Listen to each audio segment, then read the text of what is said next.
We are realizing this aged economic system is out of date and it is crumbling.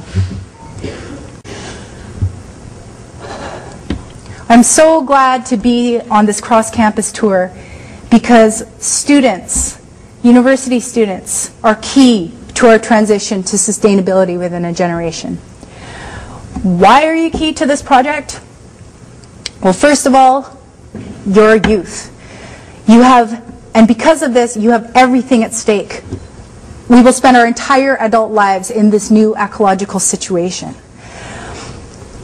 And because we may have everything to lose in terms of our future, but we also have nothing to lose in terms of our investment in an old school, crumbling way of doing things. So the second reason why we are powerful is because we have freedom. Young people don't have investment in the 20th century economy. We're not afraid of losing our stocks and bonds and investments and RSPs like our parents are, because they invested their whole lives in that system. And so students today are free to think outside the box and think of different ways of doing things. And as such, there's a lot of opportunity. You can identify the opportunities and the potential of sustainability. You can see the writing on the wall. See that the new way of doing things will actually be ways you can have a career and make your mark in the world. Another reason is your education.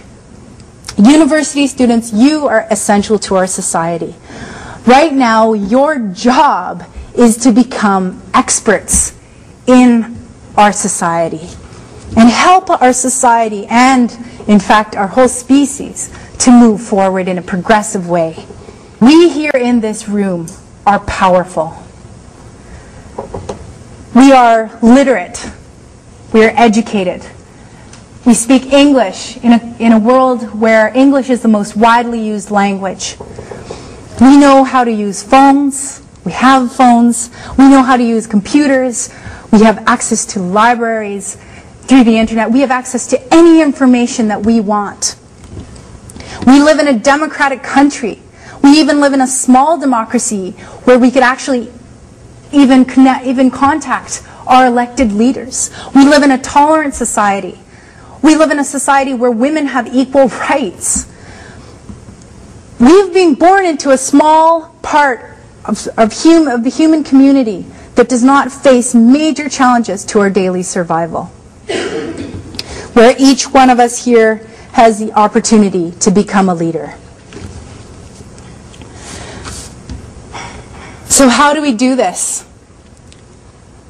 I've been traveling with this gang across Western Canada and asking university students 3 things. We need you to become, first of all, we need you to become experts in sustainability. We need everyone in every field, in every interest, to become the experts in making a sustainable transition.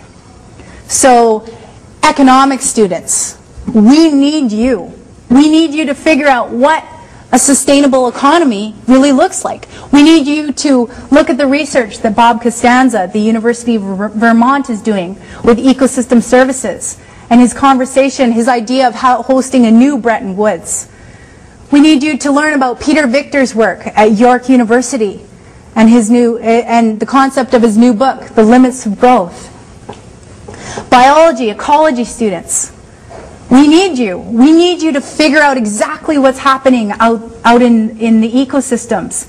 We need you to know about what Daniel Pauly in the Fisheries Department is traveling around researching and saying to the public.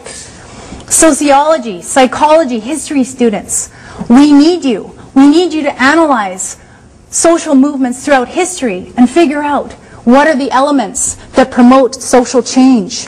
What are movements that have been successful in the past, and how?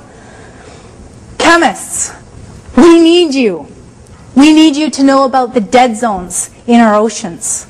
We need you to figure out how to mine the great plastic soup in the North Pacific Gyre and figure out how we clean up that mess that is the size of the continental US.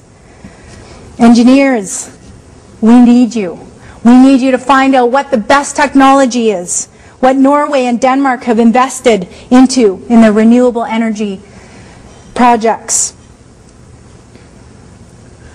My second ask is that we need you to become also political. We need you to become advocates. This is an era that calls on all of us to up our civic engagement. You are becoming educated. You are becoming the experts. You need to tell the world what you are finding. What are the risks with the old school ways of doing things? And most importantly, what are the opportunities and examples for introducing sustainability?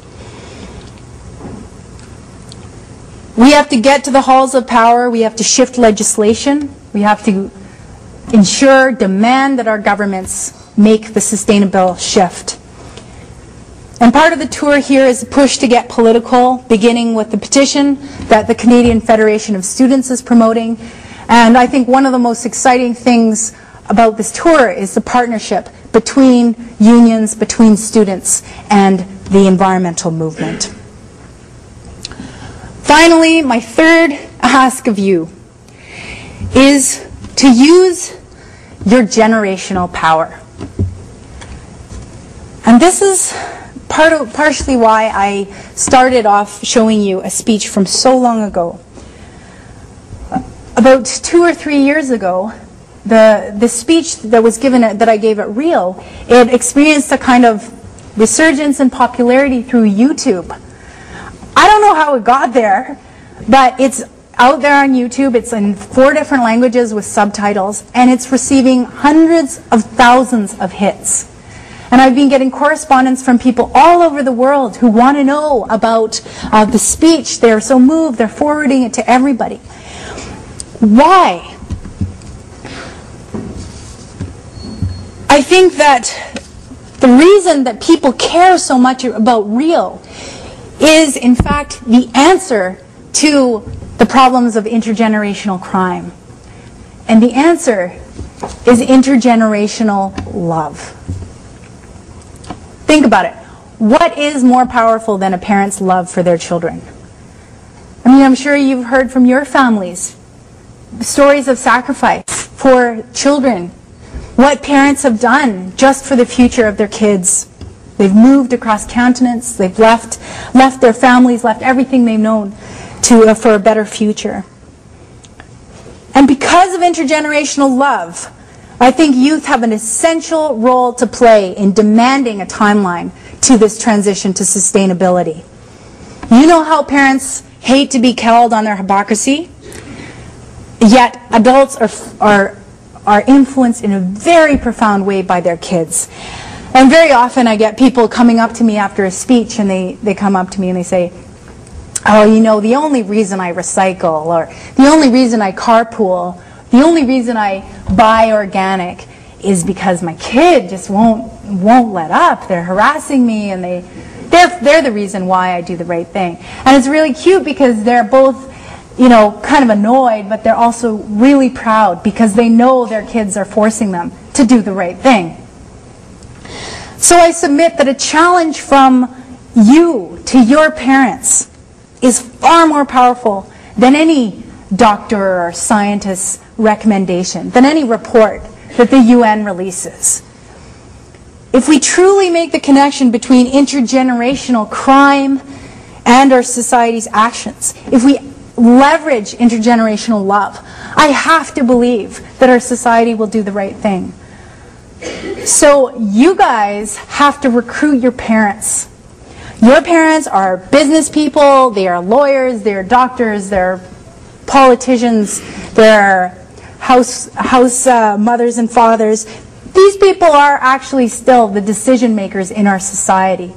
They are very powerful people. So you have got to recruit these people to become eco-warriors for your sake, because they love you.